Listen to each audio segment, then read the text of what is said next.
La vida se ha medicalizado. Un problema, una pastilla. Aparentemente este es el estado contemporáneo de la relación que tenemos con la medicación y fundamentalmente en países donde no hay un control exhaustivo acerca de cómo, quién y de qué forma se medica. Esto tiene una incidencia directa en las poblaciones más vulnerables, los ancianos. En Uruguay, la mayoría. ¿Qué pasa con la multimedicación? ¿Qué pasa con el desconocimiento acerca de la interacción entre medicamentos? Bien, para mí es un placer recibir esta mañana a Marta Vázquez, es química farmacéutica, profesora titular de Biofarmacia y Terapéutica de la Facultad de Química. Y es un gusto que hablemos de esto. Hay que ponerlo sobre la mesa. En la nota en el que estaba en la diaria aparece una extensa crónica acerca de lo que fue esa charla que tuvo la academia al respecto. Ustedes, los químicos farmacéuticos, están reclamando que se les reconozca que son quienes saben de la interacción entre los químicos que componen un medicamento y por eso ponen este tema en el tapete a nivel social.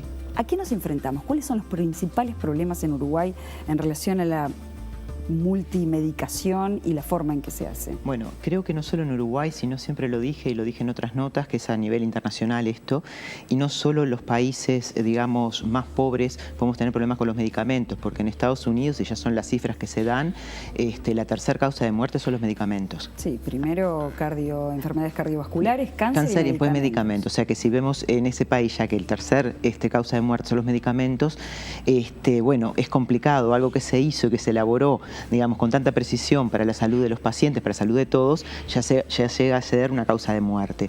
Entonces, las cifras en nuestro país no las conocemos, sabemos que si la Organización Mundial de Salud dice que el 50% de los medicamentos se prescriben, se dispensan y se venden en forma inapropiada, el 50% de los pacientes lo toma de forma inapropiada, nuestro país puede ser que no escape esa realidad. No sabemos si estamos mejor o peor, pero son cifras que no es para alarmar a la población, simplemente hay que tener conocimiento y empezar a actuar e intervenir.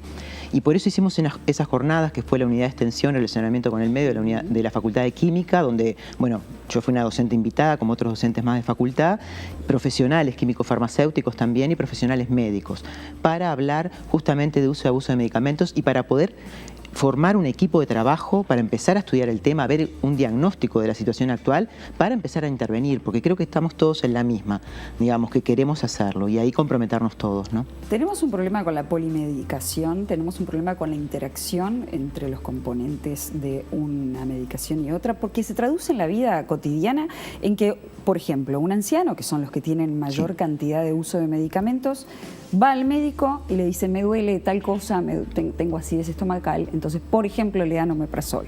Ahí hay un punto específico, ¿no? Un ejemplo específico que ya ampliaremos.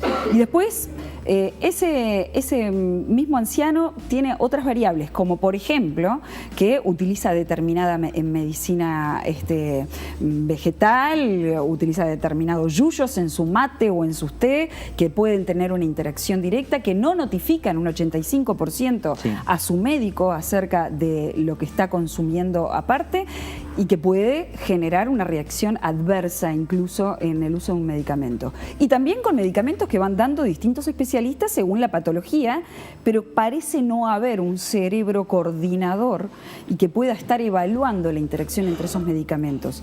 Y esto hay datos internacionales, por lo menos de algunos lugares específicos, acerca de consecuencias que son realmente preocupantes. Los datos de Cataluña, te los dejo a ti para que los expliques. Son preocupantes, digamos, justamente agarrar una población vulnerable como es la tercera edad, y no nos tenemos que olvidar que nosotros también somos un país envejecido, que hay un envejecimiento demográfico, o sea, y no escapamos de eso tampoco, y pienso personalmente que no estamos preparados para enfrentar ese desafío de cómo tener que tratar a un adulto de la tercera edad para que tenga una calidad de vida adecuada y no ser, digamos, un acúmulo de medicamentos por el resto de vida, ¿no? O sea, y como tú decías, un medicamento se lo toman, se le dan para tal patología, hay una atención fragmentada, va al cardiólogo, le prescribe determinados medicamentos, va a un psiquiatra a otros, pero no hay un médico integrador que pueda integrar en sí a toda esa persona, el anciano que es vulnerable, que tiene una fisiología diferente, con lo que está tomando, con lo que está recibiendo. ¿Quién debiera ser?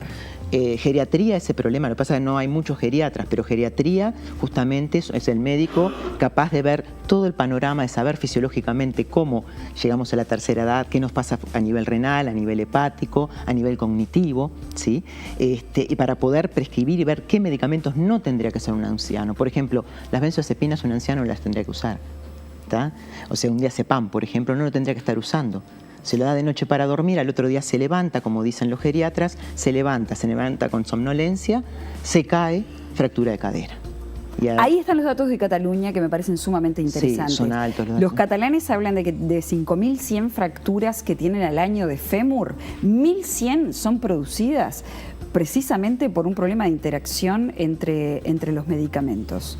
Y esto realmente resulta alarmante. Aquí no tenemos estos datos, pero son por lo menos sintomatológicos de lo que podría llegar a pasar. Claro, no los tenemos los datos, pero tenemos que estar atentos y estudiar, a ver qué datos tenemos. Tenemos que tener cifras nuestras, a ver qué es lo que está pasando. Por eso decimos, bueno, unirnos todos para hacer un diagnóstico de la situación, para hacer las intervenciones. ¿Qué pasa con el anciano? ¿Toma ese medicamento que puede ser un ansiolítico, un hipnótico, en fin? Tiene una fractura lo más seguro al otro día, bueno, y eso aumenta la mortalidad, o sea, y lo saben muy bien los médicos, ¿no?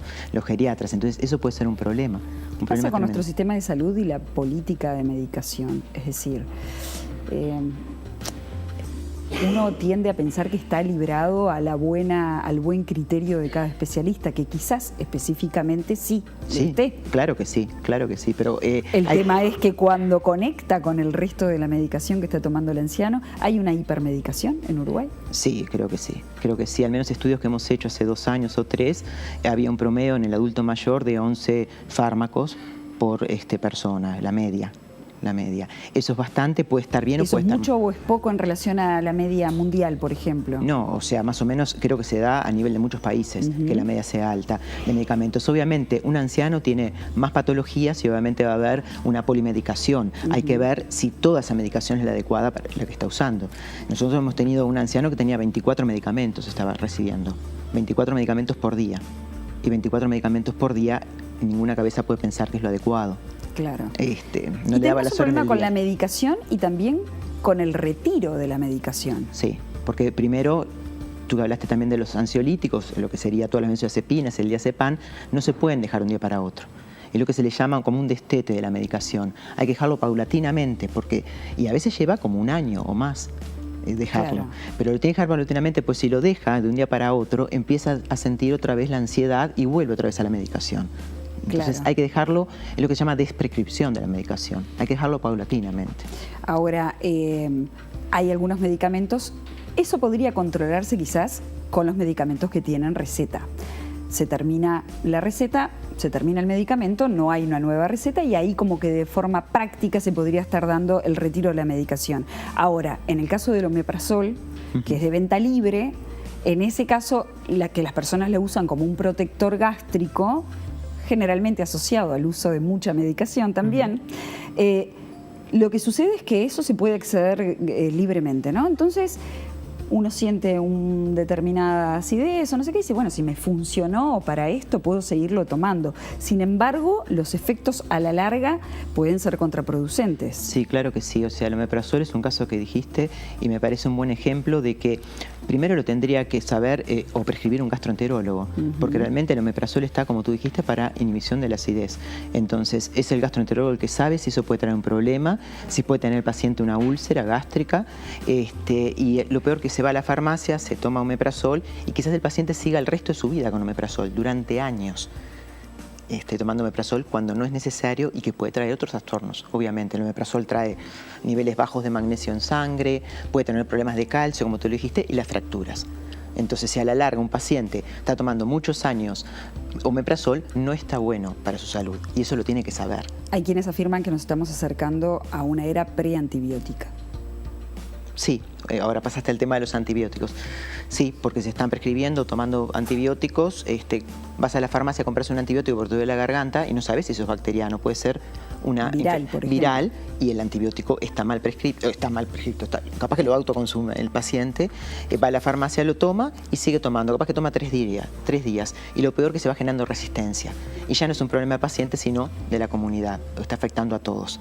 generar resistencia. Marta Vázquez, tengo que despedirte, lamentablemente, lo siento de verdad, No, porque quiero seguir conversando contigo de esto. Estás ya, de hecho, invitada, te curso una invitación para que vuelvas a hablar y vamos a hablar en específico de algunas interacciones. Ustedes están reclamando participar. Los químicos farmacéuticos. Ustedes no solo controlan los vencimientos y las cajas. No, por supuesto que no. Conocen la interacción química. Sí. ¿De qué manera pueden participar? No, en el equipo de salud. Muchas veces somos dejados de lado y también por problema nuestro, ¿no? O sea, tenemos que la autocrítica sobre todo. Por eso quisimos hacer también esto, decir, bueno, nosotros en la salud también podemos trabajar, somos los que más conocemos de medicamentos, desde que la elaboración hasta las interacciones que puede haber, de la estructura química, de eso tan preciado como es el medicamento, hasta cómo se elabora. Entonces queremos poder trabajar en el equipo salud para aportar, digamos, cada uno, digamos, haciendo lo que tiene que hacer, obviamente, y trabajar. En este momento lo estamos logrando y esto sirvió también de impacto porque ya nos han llamado de varios hospitales para incorporar a químicos farmacéuticos en el equipo de trabajo. ¿Como decisiones individuales o como política de Estado? Como decisiones individuales, o sea, como decisiones individuales. También ¿Reclaman ustedes una política de Estado en la materia? Sí, también la autoridad sanitaria también tenemos que estar participando y también tendríamos que estar pasando, como lo hacen otros países, cuando se hace la ronda médica, digamos, en los pisos, también tendría que estar el químico farmacéutico participando, porque en otros países de hecho se hace. Es un placer recibirte. Gracias a ti.